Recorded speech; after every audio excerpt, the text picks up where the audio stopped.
आलिया हमजा रात 10:30 बजे रावलपिंडी के एक इलाके में कन्वेंशन हो रहा था, वहाँ से हो गई गिरफ्तार। कुछ नहीं कर रही थी, एक तकरीर करने लगी थी। जैसे ही स्टार्ट हुआ तो पंजाब पुलिस के एहलकार पहुँच गए कि जनाब आपको गिरफ्तार करना है। उन्होंने कहा हम कुछ नहीं कर रहे यहाँ पे, आप खड़े हो जाएं, बेशक यहाँ पे कोई तोड़फोड़ नहीं हो रही, बड़े पुराने तरीके से हम ये तकरीर करेंगे और यहाँ से डिस्पर्स हो जाएंगे। उन्होंने कहा नहीं जनाब आपको तो लेके जाना है। खैर पुलिस ने उन्हें गिरफ्तार किया और थाना सिविल लाइन मुंतकिल कर दिया। पूरी रात वो वहीं पे हैं, अभी तक वहीं पे हैं। ये वुमेन थाना है कोई, वहाँ पे गिरफ्तार हो गए। कारकुनान ने वहाँ पे काफ़ी मुज़ाहमत करने की कोशिश की, इन अ सेंस के किसी तरह से रोक पाएँ, लेकिन आलिया हमजा ने बड़ा कूल एंड काम तरीके से बिहेव किया और सबको रिलैक्स किया और उन्होंने बड़े तरीके से गिरफ्तारी दे दी। चले गए वहाँ से। रात भर वो थाने में रहे, लोग आते जाते रहे, जो उनको लेने के लिए गए थाने के बाहर उनको भी अरेस्ट किया गया। तो मुतादिद कारकुनान भी इस वक्त हिरासत में है।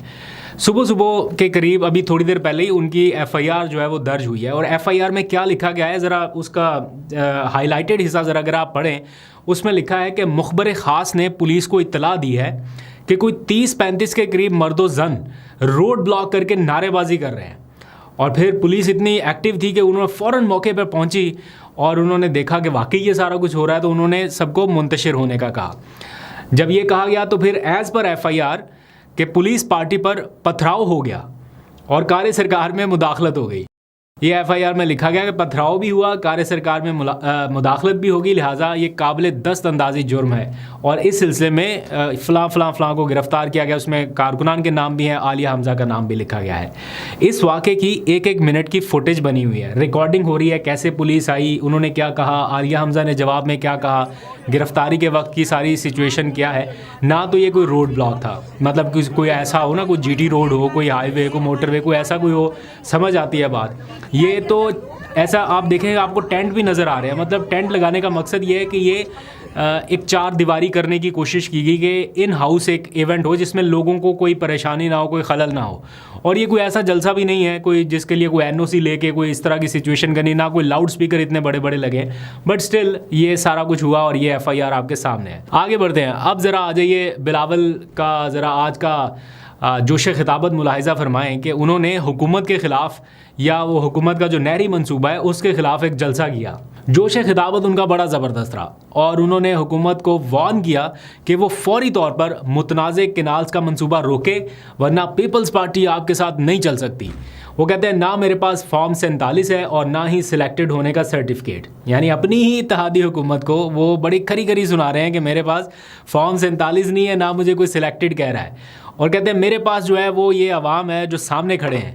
ये अलग बात है कि सामने बंदों से ज़्यादा वो डंडे लग रहे थे, खड़े थे, वो पता नहीं वो उनके ऊपर झंडे लगाए थे। तो इतने डंडे जलसों में कम ही देखे हैं। झंडे तो बहुत होते हैं, लेकिन इस बार वो बांस खड़े करके उनके ऊपर उन्होंने झंडे लहराए हुए थे। और कुछ एक आध वीडियो सोशल मीडिया के ऊपर वायरल है जहाँ दिखाया जा रहा है कि कुर्सियाँ खाली हैं और बड़ा कोई फ्लॉप किस्म का ये उनका इवेंट था। बहरहाल तस्वीरी झलकियाँ कुछ और दिखाती हैं, जो सोशल मीडिया पर वीडियोज़ हैं वो कुछ और दिखा रही हैं। हम इसकी बहस में नहीं जाते। साथ ही उन्होंने तकरीर करते हुए हुकूमत को कहा कि आपकी वजारतों को लात मारते हैं, आपकी वजारतें हमें नहीं चाहिए, हमें इज्जत चाहिए। ये सारा कुछ उन्होंने जोश खिताबत में कहा, जो कहने को बहुत अच्छा लगता है। लेकिन इसी दौरान बिलावल ये बताना भूल गए कि चेयरमैन सेनेट कौन है, यूसुफ रज़ा गिलानी किसकी पार्टी के हैं आपको पता होगा। गवर्नर पंजाब कौन है और किसकी पार्टी के हैं। गवर्नर खैबर पख्तूनख्वा कौन है। बलूचिस्तान में हुकूमत किसकी है। सदर पाकिस्तान किसका है। खाली ये कह देना कि हुकूमत में हम वजारतें नहीं ले रहे, लेकिन बाकी पूरा आइनी सेटअप आपने अपने हाथ में रखा हुआ है। तो ये किस तरह से मिल गया आपको?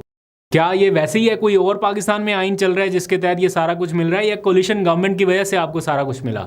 तो ये बात आपको माननी पड़ेगी। ठीक है आप हुकूमत में वजारतों में नहीं है, आपको पता था कि जो कुछ भी होगा उसका बोझ उठाना आसान नहीं होगा, तो आपने बोझ से बचने के लिए वजारतों के मज़े नहीं लिए। वरना आप होते वज़ीर ख़ारजा और बाकी सारा कुछ होता, वजारतें ले रहे होते, आपको सारा कुछ सूबे में मिल रहा है, ज़रूरत ही नहीं है आपको यहाँ पे पंगे लेने की। लेकिन ऑन द अदर हैंड ये फैक्ट है कि सारे आइनी ओहदे इस वक्त आपके पास है बड़े बड़े। और करें बिस्मिल्लाह, सुबह ही करें। एक गवर्नर से कहें कि सुबह इस्तीफ़ा दे दें और शाम को कहें दूसरा इस्तीफ़ा दे दें, फिर अगले दिन बलूचिस्तान हुकूमत छोड़ें। और अगर फिर भी बात नहीं बने, चेयरमैन सेनेट को कहें वो रिज़ाइन कर दें और उससे भी नहीं फ़र्क पड़ता, तो फिर अपने वालिद साहब से कहें कि आए छोड़ें ओहदा सदारत का, मिल के लात मारते हैं इस हुकूमत को, मिल के कोशिश करते हैं, अगर इतना जोश खिताबत है। लेकिन ये कुछ नहीं कर सकते। आगे बजट आने वाला है, मैं आपको बता रहा हूँ, आप देखिएगा। ये मई जून में बजट है ना, आप देखना ये बजट से पहले सब इकट्ठे होंगे, ये बैठेंगे, इनका मुखमुखा होगा, कहीं एग्रीमेंट होगा, जो चीज़ें फंसी हुई हैं कहीं पे वो ले दे में चीज़ें क्लियर होंगी और ये सारे लाइन में लग के बजट में वोट देंगे। आप देखिएगा, ये हमेशा की तरह यही करते हैं। जब इलेक्शन था तब भी उन्होंने कहा कि अगर शेर को भगाना है तो मुझे वोट दें, इधर पीटीआई वालों को कहा कि मुझे वोट दें, मैं शेर को नहीं आने दूंगा। और फिर क्या हुआ, फिर जनाब सारे मिल के बैठ गए। ये हर बार यही होता है, हर बार ये तकारीर में एक दूसरे को लताड़ते हैं। पता नहीं इन्होंने अंदर खाते बैठ के कोई एग्रीमेंट किया हुआ है कि जनाब हम तकरीरों में ये करेंगे, आपने माइंड नहीं करना, ठीक है। दोनों साइड से ये होता है, उधर से वो कर देते हैं, इधर से वो कर देते हैं, और एंड पे फिर सारे इकट्ठे बैठ जाते हैं। तो इसका मतलब ये हुआ कि आवाम को दिखाने और बताने के लिए ये सारा कुछ हो रहा है।